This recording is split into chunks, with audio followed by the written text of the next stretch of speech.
Siap Kominfo dan Sandi Aceh, siap untuk program Aceh Hebat. Hebat, hebat, hebat.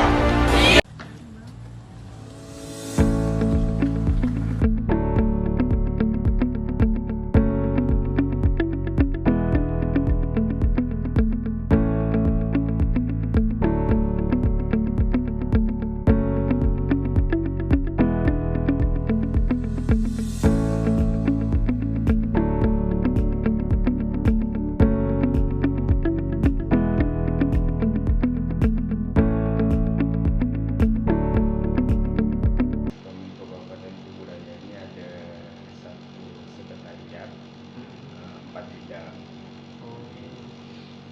Empat bidangnya itu bidang informasi komunikasi publik, kemudian bidang teknologi informasi dan komunikasi, kemudian bidang layanan government dan bidang persandian.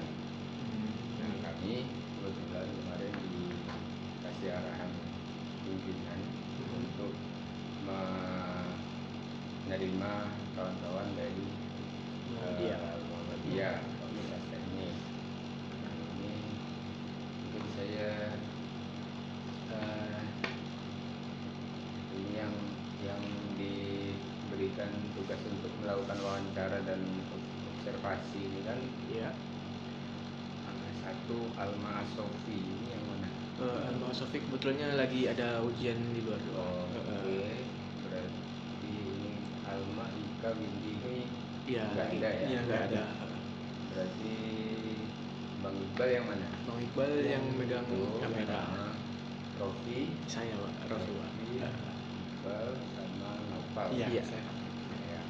Oke, jadi ini rekan-rekan dalam rangka meningkatkan pengetahuan kawan-kawan untuk mata kuliah tata kelola TI semester 3 ya. Semester 3 berarti tahun kedua kuliah di Muhammadiyah, prodi sistem informasi. Oke. Saya kira udah bisa saling kenal. Nah, kemudian lanjut ke apa poin-poin yang mau diwawancarakan nih. Nah, tapi sebenarnya nih kemarin harusnya ngasih pertanyaan ini dulu ke kami supaya kami bisa dapat gambaran gitu. Jadi kalau begini kan kami nyari-nyari lagi nih, nggak semua ada di kepala kami. Ada hal-hal yang isi otak kami yang kami simpan di laptop, memori kami terbatas. Tapi nggak apa-apa. Poinnya ya kita coba sama-sama diskusi saja. Gitu. Silakan Mas Rofi atau Bang Rofi atau yang lain. Kami jadi dari Universitas Muhammadiyah Pontianak, kami ingin mewawancarai tentang ini tata kelola TI di Diskominfo ini, Pak. Kalau itu ada surat pengantarnya. Terima kasih sebelumnya. Selamat datang kawan-kawan nih. Dari Universitas Muhammadiyah Pontianak, Fakultas Teknik dan Ilmu Komputer. Karena Pak Dekan ya.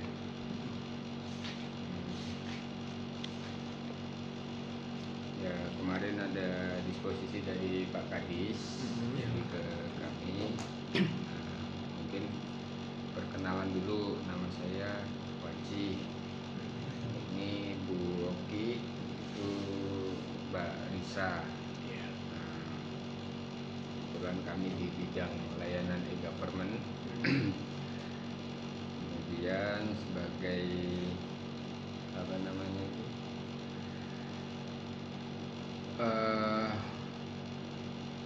sebagai pengantar barangkali dinas terkait sistem pemerintah berbasis elektronik. Nah, itu mungkin yang sekarang menjadi bukan sekarang sih, dari tahun 2018. Nah, itu sudah ada kebijakan terkait sistem pemerintahan berbasis elektronik. Jadi Peraturan Presiden Nomor 95 tahun 2018 dari tahun 2018.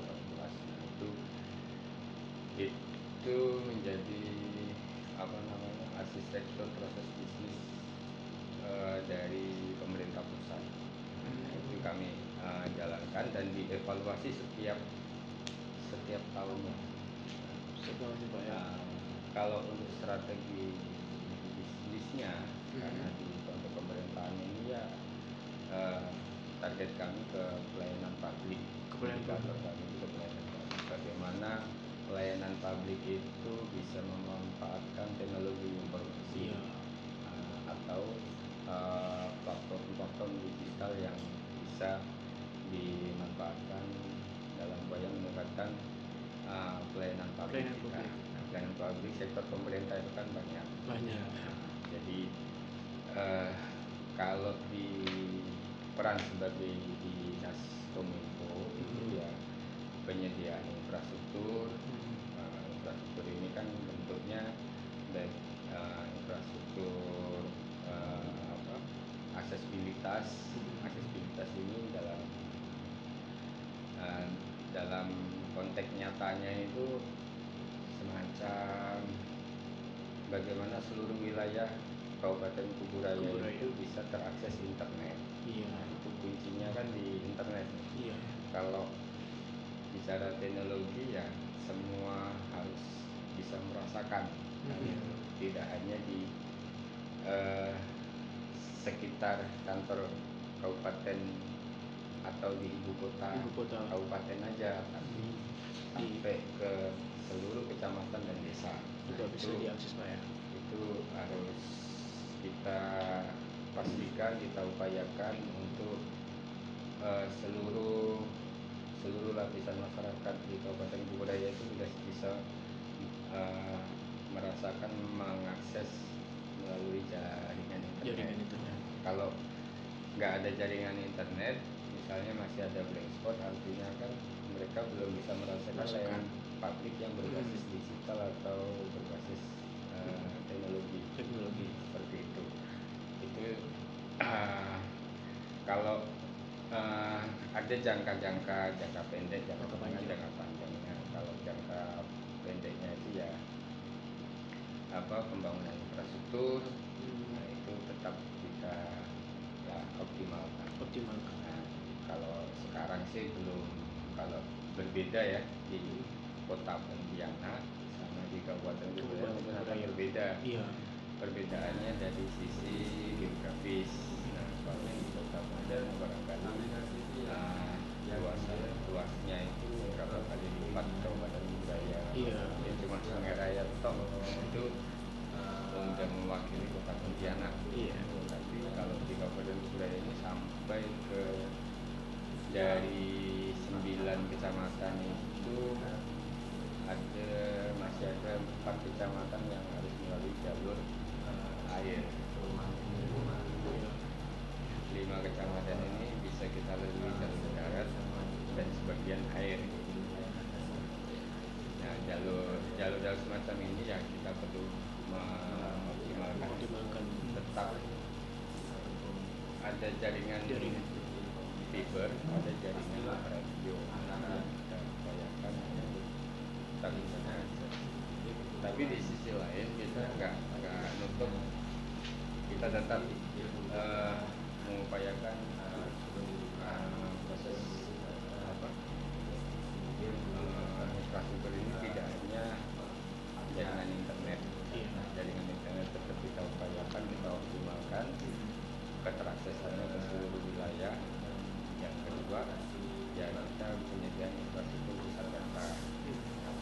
Ini penting karena di situ tempat sentralisasi istilahnya aplikasi sentralisasi data, sistem elektronik dan semuanya kita. Nah, apa yang kami lakukan itu ya kita memanfaatkan pusat data nasional. Pusat data nasional. Nah, pusat data nasional itu juga kita upayakan. Nah, kita satukan seluruh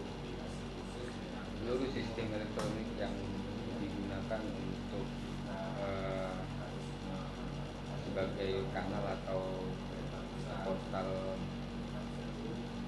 aplikasi atau portal web, nah itu kita upayakan dijadikan satu dalam data nasional tersebut. Nah, jadi istilahnya nanti kenapa kita satukan ya, supaya proses integrasinya mudah. Yang ketiga kaitannya sistem pendukung layanan pemerintah, itu kalau kami istilahkan itu SPLP. SPLP ini ya penting karena bagaimana antar aplikasi itu bisa berkomunikasi, jadi tidak hanya berdiri sendiri.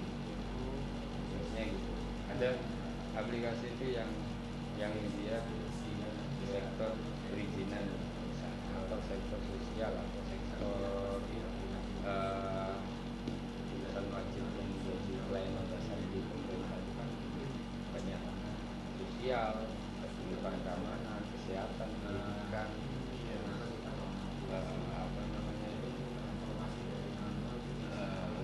perumahan pemukiman, beberapa sektor urusan wajib yang menjadi layanan dasar pemerintah itu, pemerintah daerah itu juga Berarti banyak. melalui aplikasi yang saling bisa berkomunikasi.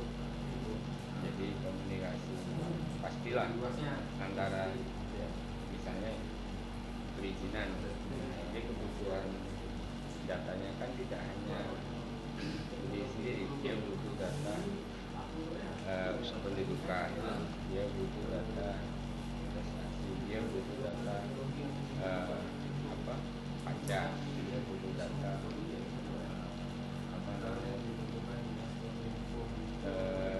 semacam kualifikasi baku, KBLI, itu pasti memerlukan data-data itu. Dan data master ini yang harus bisa berkomunikasi dalam satu sistem yang atau aplikasi. Itu gambaran kenapa kita memanfaatkan pusat data tersebut. Kemudian untuk aplikasi atau sistem berkomunikasi lain itu juga ada yang aplikasi dibagi jadi dua di dalam SPP, aplikasi khusus dan aplikasi umum. Aplikasi umum ini yang kita harus memanfaatkan, ini yang dibangun oleh pemerintah pusat. Pemerintah pusat itu membangun aplikasi umum yang supaya apa? Supaya tidak ada duplikasi aplikasi.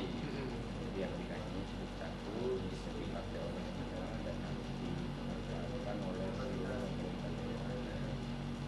Kalau aplikasi khusus ini aplikasi pendukung yang pemerintah daerah boleh bangun, boleh kembangkan.